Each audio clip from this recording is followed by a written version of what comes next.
गरीबी का रोजा। सूरज की पहली किरण जैसे ही कच्चे मकान की टूटी हुई खिड़की से अंदर आई, फातिमा ने अपनी मां के पुराने सिलाई मशीन के पास बैठकर दुआ की। रमजान का महीना था और आज उसका पहला रोजा था, मगर घर में खाने को कुछ नहीं था। उसके अब्बू मजदूरी करने सुबह सुबह निकल जाते थे और मां दूसरों के घर जाकर सफाई करती थी। फातिमा स्कूल जाती, मगर खाली पेट पढ़ाई में ध्यान लगाना आसान नहीं था।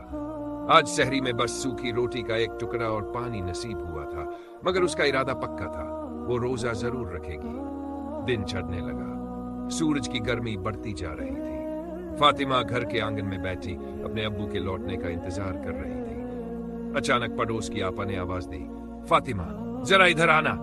वो दौड़कर उनके घर गई। आपा ने मुस्कुराकर उसे एक रोटी और थोड़ी सी दाल दी। इफ्तार के लिए रख लो बेटी, अल्लाह बरकत देगा। शाम हुई तो आसमान गुलाबी रंग में रंग चुका था। मस्जिद से अजान की आवाज आई। फातिमा ने हाथ उठाकर दुआ की और इफ्तार के लिए बैठ गई। उसके अब्बू और मां थके हुए घर आए, मगर उनके चेहरों पर सुकून था। आज की मजदूरी से कल के लिए थोड़ा आटा और कुछ खजूर ले आए थे। फातिमा ने पहला निवाला लिया और अल्लाह का शुक्र अदा किया। गरीबी थी, मगर उनके दिल अमीर थे।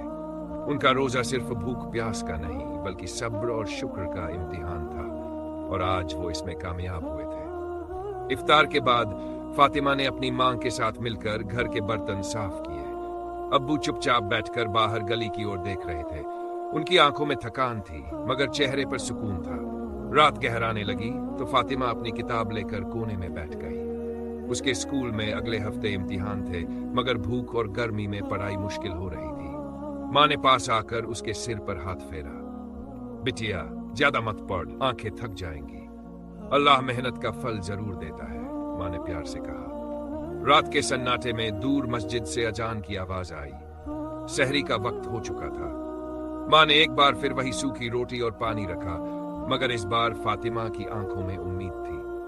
अगले दिन जब वो स्कूल गई तो मास्टर साहब ने उसे बुलाया। फातिमा, तुम्हारे इम्तिहान में अच्छे नंबर आए हैं। स्कूल तुम्हारी फीस माफ कर रहा है और तुम्हें किताबें भी दी जाएंगी। फातिमा की आंखों में आंसू आ गए। वो घर दौड़कर गई और अब्बू के गले लग गई। उस रात उनका रोशनी से भर गया। न दिए थे न चिराग, मगर उनके दिलों में उम्मीद का उजाला था। गरीबी थी, मगर फातिमा जान चुकी थी कि मेहनत और सब्र से हर मुश्किल को जीता जा सकता है। अल्लाह ने उनके रोजे का सिला दे दिया था, उम्मीद की रोशनी के रूप में। फातिमा की जिंदगी में उम्मीद की एक किरण तो जागी थी, मगर गरीबी अब भी उसके घर की दीवारों से चिपकी हुई थी। स्कूल की फीस माफ हो गई थी, लेकिन घर चलाने के लिए अब्बू की मजदूरी और मां की सफाई की नौकरी ही सहारा थी। रमजान के रोजे जारी थे और फातिमा हर रोज सुबह उठकर सहरी करती, फिर रोजा रखकर स्कूल जाती। एक दिन जब वो स्कूल से लौटी तो देखा कि अब्बू बहुत परेशान बैठे थे। उन्होंने उस दिन काम पर जाने के लिए जितने मजदूर खड़े थे, उनमें से सिर्फ कुछ लोगों को काम मिला और उनमें अब्बू नहीं थे। घर में खाने के लिए सिर्फ एक सूखी रोटी बची थी। रात को फातिमा ने अपनी किताबें खोली, मगर भूख की वजह से उसका ध्यान पढ़ाई में नहीं लग रहा था। मां ने पास आकर उसे गले लगाया। बेटी, अल्लाह पर भरोसा रखो, वो जरूर रास्ता निकालेगा। अगले दिन जब इफ्तार का वक्त आया तो पड़ोस की आपा फिर आईं। इस बार उनके हाथ में 2 प्लेटें थी, एक में खजूर और दूसरी में बिरयानी। फातिमा की मां की आंखें छलक आईं। अल्लाह तुम्हें खुश रखे बहन। फातिमा ने आपा की मदद से पास की मस्जिद में जाने का फैसला किया। वहां उसने बच्चों को कुरान पढ़ाने में मदद करनी शुरू कर दी।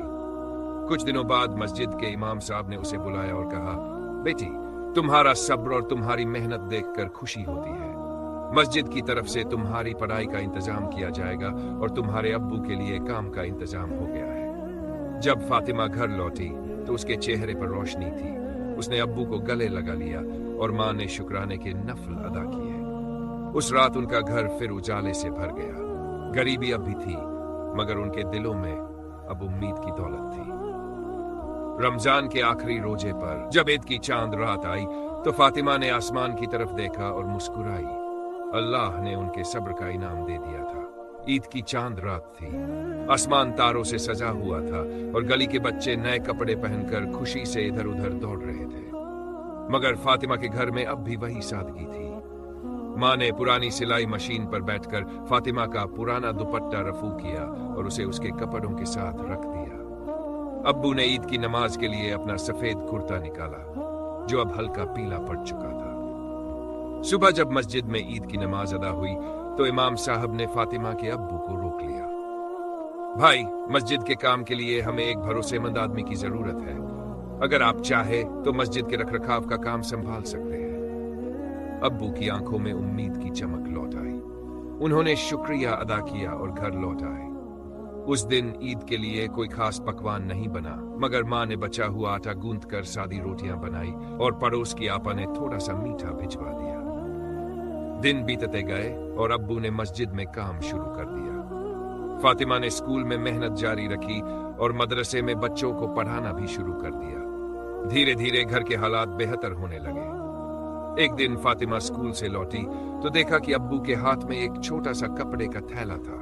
जब उन्होंने थैला खोला तो उसमें एक नई किताब और एक छोटी सी गुलाबी चूड़ी थी। ये तेरे लिए है बेटी, अब्बू ने प्यार से कहा। फातिमा की आंखों में आंसू आ गए। वो जानती थी कि ये छोटी सी चीज कितनी बड़ी कुर्बानी के साथ आई है। उस रात फातिमा ने अल्लाह का शुक्र अदा किया। गरीबी अब भी थी, मगर अब उनका हौसला उससे कहीं ज्यादा मजबूत था। सब्र और मेहनत के उस रोजे का सवाब उन्हें अब हर रोज मिल रहा था, उम्मीद की शक्ल में, मोहब्बत की शक्ल में और सबसे बढ़कर एक दूसरे का सहारा बनकर। वक्त गुजरता गया, मगर फातिमा और उसके घर वालों की मेहनत कम न हुई। मस्जिद में अब्बू की नौकरी से घर का खर्च थोड़ा संभलने लगा था और फातिमा की पढ़ाई में भी अब कोई रुकावट नहीं थी। वो दिन रात मेहनत करती ताकि पढ़ लिख कर अपने घर की हालत सुधार सके। एक दिन स्कूल में मास्टर साहब ने ऐलान किया कि जिले भर में सबसे अच्छी तालीम पाने वाले बच्चों को स्कॉलरशिप दी जाएगी। फातिमा के दिल में उम्मीद की एक नई किरण जाग उठी। उसने ठान लिया कि वो ये मौका अपने हाथ से नहीं जाने देगी। रात के सन्नाटे में जब पूरा मोहल्ला सो जाता तो फातिमा दिए की हल्की रोशनी में पढ़ाई करती। कभी उसकी मां जाग जाती तो उसे चुपके से देखती और अल्लाह से उसके लिए कामयाबी की दुआ करती। आखिरकार इम्तिहान का दिन आ गया। फातिमा ने रोजे की हालत में ही इम्तिहान दिया और जब नतीजे का दिन आया तो पूरा स्कूल उसकी मेहनत की मिसाल देने लगा। उसने पूरे जिले में सबसे ज्यादा नंबर हासिल किए थे। जब वो घर आई तो उसके अब्बू ने पहली बार खुशी के मारे उसे गले लगा लिया। माँ की आंखों में आंसू थे, मगर वो खुशी के थे। उसी शाम स्कूल के मास्टर साहब उनके घर आए और एक बड़ा लिफाफा दिया। फातिमा को शहर के सबसे बड़े कॉलेज में दाखिला मिल गया है और उसकी स्कॉलरशिप भी मंजूर हो गई है। अब फातिमा का सफर नया मोड़ ले चुका था। उसने गरीबी को कभी अपनी कमजोरी नहीं बनने दिया, बल्कि उसे अपनी ताकत बना लिया। वो दिन दूर नहीं था जब फातिमा पढ़ लिखकर एक बड़ी अफसर बन गई। उसके अब्बू मस्जिद में इज्जत के साथ काम करते रहे और उसकी माँ के हाथों में अब झाड़ू की जगह दुआओं के तसब्बुह थे। रमजान का वो पहला रोजा जो गरीबी और भूख में रखा गया था, आज उनके लिए बरकत और कामयाबी का पैगाम बन गया था।